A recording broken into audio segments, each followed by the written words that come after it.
നിങ്ങളുടെ favourite shows ഇനി ഒരിക്കലും മിസ്സാവില്ല. ഇപ്പോൾ C5 കാണും നിങ്ങളുടെ ഫേവറേറ്റ് ഷോ തികച്ചും സൗജന്യമായി. ഗംഗയുടെ ഇല്ല നകുൽ. ഇല്ലേ, പിന്നെ ഇവിടെ പോയി. മാളുവിന് ഇന്നൊരു കോമ്പറ്റീഷൻ ഉണ്ടായിരുന്നു, അതിന് ഗംഗയെ കൂട്ടുപോയത്.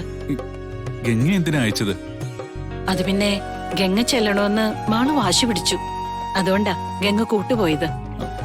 അത് വേണ്ടായിരുന്നു ആന്റി. ഗംഗയ്ക്ക് പുറത്തൊന്നും പോയി ശീലമില്ലാത്ത സ്ഥിതിക്ക് ഗംഗയെ വിടണ്ടായിരുന്നു. നകുല് ടെൻഷൻ ആവണ്ട, അവള് തനിച്ചല്ല, രേഷ്മയും പോയിട്ടുണ്ട്. ആര് പോയിട്ടുണ്ടെങ്കിലും ഗംഗയുടെ കാര്യത്തില് ഇനി എനിക്കും ചില ഉത്തരവാദിത്തങ്ങളുണ്ട്, അത് മറക്കരുത്. അവളെ ഇങ്ങനെ എവിടെയെങ്കിലും വിടണമെങ്കിൽ എന്നോടുകൂടി ഒന്ന് ചോദിക്കുന്നതില് തെറ്റില്ല. അയ്യോ നകുൽ, അങ്ങനെയൊന്നും കരുതണ്ട. മാളുവിന്റെ വാശി നകുലിന് അറിയാലോ. ഗംഗ കൂടെ ചെല്ലണോന്ന് മാളുവിന് ഭയങ്കര വാശിയായിരുന്നു. മാളുവിന്റെ വാശിയില് എല്ലാ കാര്യങ്ങളും ചെയ്യാൻ നിന്നിട്ട് കാര്യമില്ല. കുട്ടികളുടെ വാശി പ്രോത്സാഹിപ്പിക്കുന്നത് അത്ര നല്ല സ്വഭാവമല്ല. നകുലിന് എന്തു പറ്റി? എന്തോ ഒരു ടെൻഷൻ ഉണ്ടെന്ന് തോന്നല്ലോ. ആ, ചെറിയ ടെൻഷൻ ഉണ്ട് ആന്റി. ഞാനും ഗംഗയും ചേർന്ന് ചെയ്യാൻ ഞാനൊരു പ്ലാൻ എന്ന് മനസ്സിൽ കരുതിയിരുന്നു. അത് സർപ്രൈസ് ആയിട്ട് ചെയ്യാനും നിങ്ങളുടെയൊക്കെ അനുവാദത്തോടെ ഗംഗയെ കൂട്ടിക്കൊണ്ടു പോകാനാ ഞാൻ വന്നത്. ആണോ? ശോ, എങ്കിൽ നകുലിനൊരു വാക്ക് മുൻകൂട്ടി ഞങ്ങളോട് ആരോടെങ്കിലും പറഞ്ഞിരുന്നെങ്കിൽ ഗംഗയെ വിടില്ലായിരുന്നു. ഇന്നിപ്പോ ഇങ്ങനെ ആവുമെന്ന് ഞാൻ കരുതിയില്ലല്ലോ. ശരി ആന്റി, ഞാൻ പോവാ. നകുലും കേറുന്നില്ലേ? ചായ കുടിച്ചിട്ട് പോവാ. വേണ്ട, ഞാൻ ഒരാളെ കാണാൻ ആഗ്രഹിച്ച ഇങ്ങോട്ട് വന്നത്. ആളിവിടെ ഇല്ലെങ്കിൽ പിന്നെ കേറിയിട്ട് എന്തിനാ? ഞാൻ പിന്നീട് ഒരു ദിവസം വരാം. എങ്കിൽ ഞാൻ നിർബന്ധിക്കുന്നില്ല. ഗംഗ വരുമ്പോ നകുലിനെ വിളിക്കാൻ പറയാം. ശരി ആന്റി.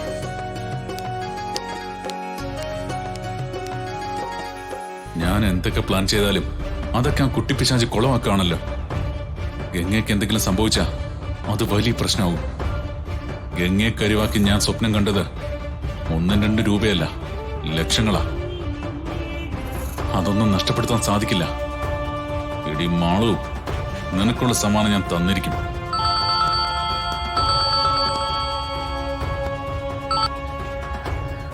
Hello sir. വണ്ടിയിലുള്ളത് ഗംഗ തന്നെയാ. എനിക്ക് ഗംഗയെ രക്ഷിച്ചേ മതിയാവൂ. സോറി സർ, ഇനി രക്ഷയില്ല. അങ്ങനെ പറഞ്ഞു ഒഴിയാൻ പറ്റില്ല. എന്തെങ്കിലും ഉടനെ ചെയ്തേ മതിയാവൂ. ഞാൻ ഈ കാര്യത്തിൽ ഇനി എന്ത് ചെയ്യാനാ സാറേ?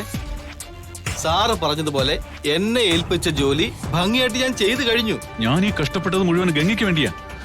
അവളിലൂടെ ലഭിക്കാൻ പോകുന്ന ലക്ഷങ്ങൾക്ക് വേണ്ടിയാ. താൻ ഒന്നുകൂടി ശരിക്കും ആലോചിക്കുക. എന്തെങ്കിലും വഴി കിട്ടാതിരിക്കില്ല. എങ്ങനെ നമുക്ക് ആ ബോംബ് നിർവീര്യമാക്കണം? ഇല്ല സർ, ഇനി അധികം സമയമില്ല. ഞാൻ ആലോചിച്ചിട്ട് യാതൊരു കാര്യവുമില്ല. ഒരു ട്രാഫിക് ബ്ലോക്ക് വന്നാ മതി, ആ നിമിഷം വണ്ടി ഒരു പിടി ചാരമായിട്ട് മാറും. നോ, ഒരിക്കലും അങ്ങനെ സംഭവിക്കരുത്. സർ, സംഭവിക്കാൻ പോകുന്ന കാര്യമാണ് ഞാൻ പറഞ്ഞത്. ഒരു ട്രാഫിക് ബ്ലോക്കോ അല്ലെങ്കിൽ ഡീസൽ തീർന്ന് വണ്ടി ഓഫ് ആയാലോ കാര്യങ്ങൾ കൈവിട്ടു പോകും. എടോ, ഇത് പറഞ്ഞ് പേടിപ്പിക്കാനല്ല ഞാൻ തന്നെ വിളിച്ചത്. എനിക്ക് വേണ്ടതൊരു സൊല്യൂഷനാണ്. ഈ അവസാന നിമിഷത്തിൽ കയ്യിൽ വന്ന മഹാഭാഗ്യം തട്ടിക്കളയാൻ എനിക്കാവില്ല. ഗംഗ അവളെന്റെ തുറപ്പ് ചീട്ടാ. അവളിലൂടെ എനിക്ക് പലതും നേടണം. അതിന് ജീവനോട് അവളെ എനിക്ക് വേണം. ഉടനെ നീ അതിനെന്തെങ്കിലും ഒരു വഴി കാണണം. ഓ, ഞാൻ നിസ്സഹായനാണ് സാറേ. ഡൗൺലോഡ് ചെയ്യൂ C5 ആപ്പ്. കാണൂ എല്ലാ എപ്പിസോഡുകളും സൗജന്യമായി.